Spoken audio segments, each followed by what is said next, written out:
everyone. I am so happy to see you. Today, we are going to learn some fun Chinese words together. Welcome to my classroom. Look at all the colors. Are you ready to play and learn? Let's go. Look at this character. It is D. Can you say D? In Chinese, it means big. D. Stretch your arms out wide, just like this. See, everything is so big and wonderful.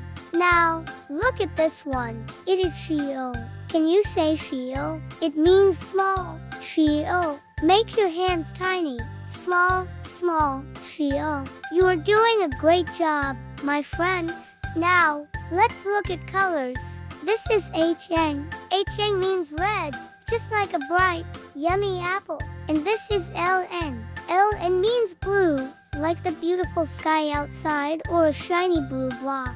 Look, I have a blue block right here. It matches the Ln on our board perfectly. Red and blue, Hn and Ln. Colors are so much fun to learn, aren't they? You're a superstar. You did so well today.